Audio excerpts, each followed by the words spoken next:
Nikola Tesla è stato un uomo unico nella storia degli ultimi 2 secoli, un individuo che ha cambiato le nostre vite e nonostante fosse stato il figlio di un sacerdote ortodosso e avesse ricevuto un'educazione religiosa molto rigorosa, era però convinto che nell'universo esistesse un'energia in continuo movimento.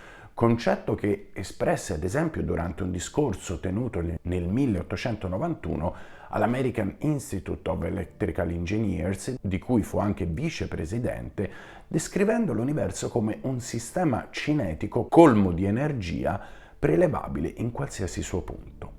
Pensiero poi che si rafforzò dopo avere conosciuto Swami Vivekananda, eminente filosofo indiano che, seguendo la dottrina del suo maestro Ramakrishna, girò il mondo tra la fine dell'Ottocento e gli inizi del Novecento per propagandare la filosofia indiana nel mondo occidentale e, come vedremo in un video futuro, anche per dare origine a quello che fu lo yoga occidentale come lo conosciamo oggi. Dopo la morte di Sri Ramakrishna nel 1886, Vivekananda rinunciò al mondo e attraversò l'India come un monaco errante.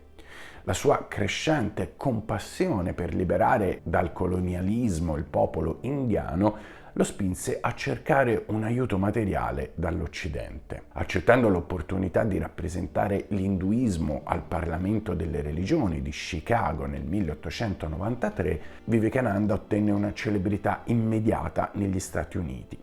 Vivekananda soggiornò negli USA per 3 anni ed ebbe contatti con grandi scienziati dell'epoca come William Thomson, ossia Lord Kelvin, il professor Helmholtz e lo stesso Nikola Tesla.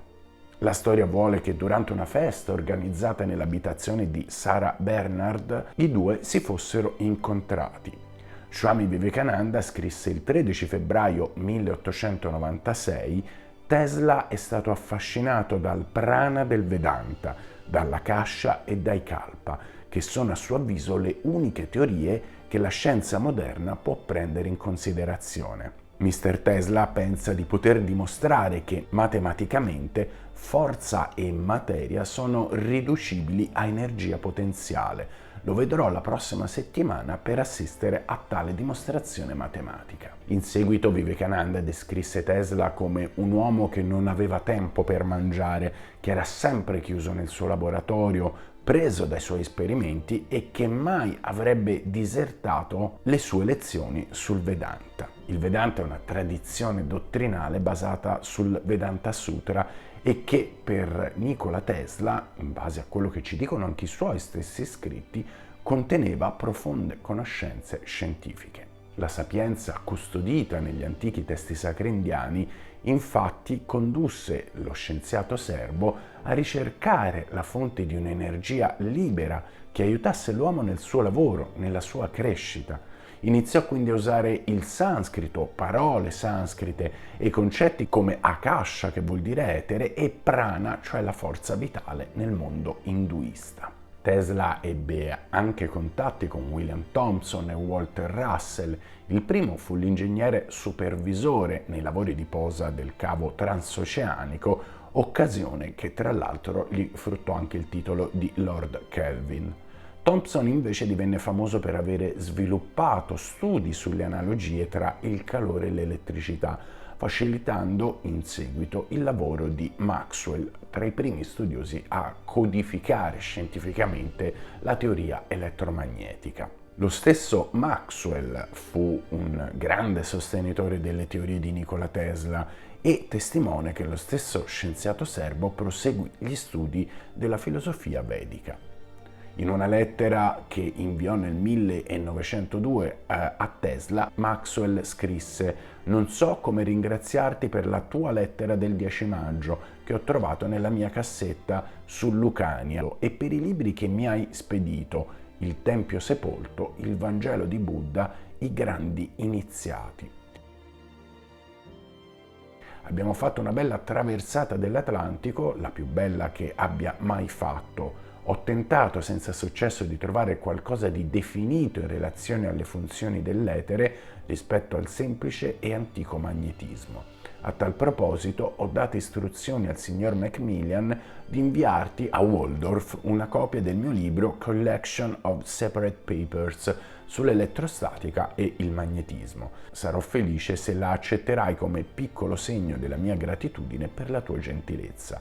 Forse troverai qualcosa di interessante negli articoli sull'elettricità atmosferica. Con affetto, Kelvin. Walter Russell fu invece uno scultore, uno scrittore e uno scienziato noto per aver posizionato giustamente sulla tavola periodica 4 elementi ancora non scoperti ma teorizzati: il deuterio, il trizio, il nettunio e il plutonio, e discussi a fondo con Tesla delle teorie cosmologiche. Si racconta che Tesla gli consigliò addirittura di tener nascoste le sue teorie per 1 migliaio di anni perché l'umanità non era ancora pronta.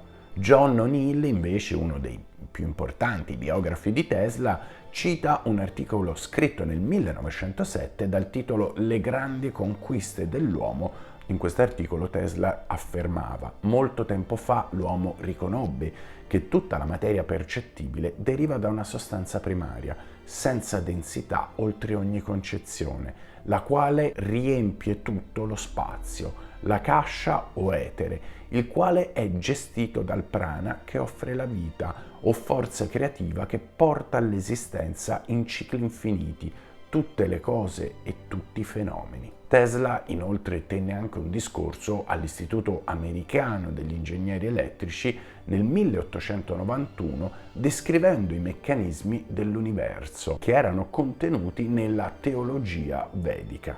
Ricordiamo una sua frase molto eloquente: tra molte generazioni le nostre macchine saranno guidate da un'energia ricavabile in qualsiasi punto dell'universo. Questa idea non è una novità.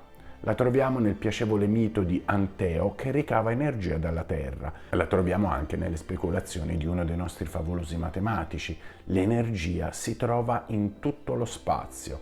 Questa energia è statica o cinetica? Se è statica, le nostre sono vane speranze. Se è cinetica, e sappiamo per certo che è così, allora si tratta solo di sapere quando l'uomo riuscirà ad attaccare le proprie macchine a ingranaggi della natura.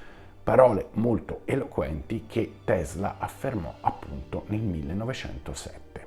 Lo studioso serbo comprese che la filosofia indiana spiegava la fisica dell'universo come lui la vedeva, quella natura della materia, la struttura dello spazio e del tempo, dell'atomo, come sono descritti nei testi vedici di almeno 5.000 anni fa, sembravano racchiudere ciò che la scienza stava riscoprendo solo in tempi moderni. Vivekananda era riuscito a portare in Occidente quanto era già conosciuto in Oriente da migliaia di anni.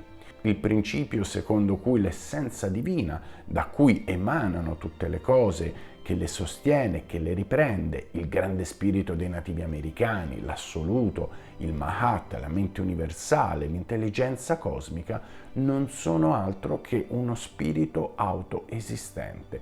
Questo nelle concezioni di Vivekananda e poi ovviamente di Nikola Tesla. Un'energia, una forza vitale che gli indiani chiamano prana, che si autoalimenta e crea la materia. La scienza antica e moderna non fecero altro che focalizzare la loro ricerca su quell'energia per distribuirla liberamente e quindi anche migliorare la vita dell'uomo. È possibile controllare tale energia? Si chiese ovviamente Tesla. Scrisse lo scienziato serbo: se l'uomo potesse farlo, avrebbe poteri quasi illimitati e soprannaturali.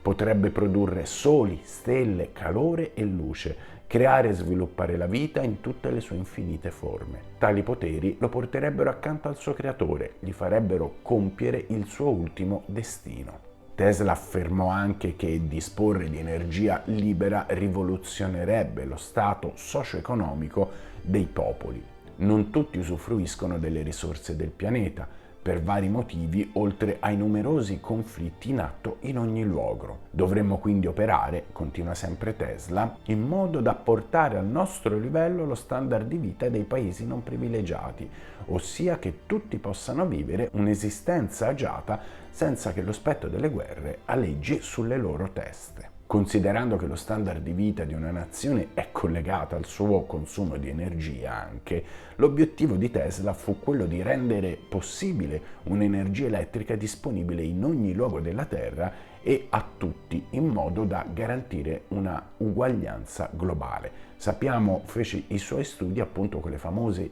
torri di Tesla o Tesla Coil, che poi furono ovviamente smantellate e distrutte perché avrebbero reso tutte le altre tecnologie troppo obsolete e soprattutto non avrebbero permesso a grandi magnati di quell'epoca e non solo di guadagnare dallo sfruttamento di queste stesse fonti. Tesla quindi si scontrò con un potere insopprimibile che aveva ed ha ideali ben diversi. Tesla nella sua vita non fu in grado di dimostrare l'equivalenza della massa e dell'energia, ma la ricerca di una relazione tra le due rimase sospesa nell'aria e, come sappiamo, l'equazione E uguale mc quadro fu pubblicata pochi anni dopo, prima dall'italiano Olinto del Pretto nel 1903 e poi da Albert Einstein nel 1905. Sia Vivekananda che Tesla sperarono in una reciproca conferma del Vedanta e della fisica, ma i tempi non erano ancora maturi 120 anni fa, perché la fisica doveva ancora inserire gli osservatori nel suo quadro, come avrebbe fatto però la scienza 30 anni dopo il loro incontro attraverso la meccanica quantistica. Tutto questo ci dimostra come Nikola Tesla, nelle sue visioni e nelle sue illuminazioni scientifiche, abbia veramente precorso i tempi e soprattutto l'influenza delle dottrine e della scienza dell'antica India sono enormemente forti all'interno delle sue elaborazioni, delle sue invenzioni, delle sue ricerche e delle sue scoperte, e questo ci dimostra come in Oriente migliaia di anni fa siano state custodite e preservate delle conoscenze fuori dal tempo.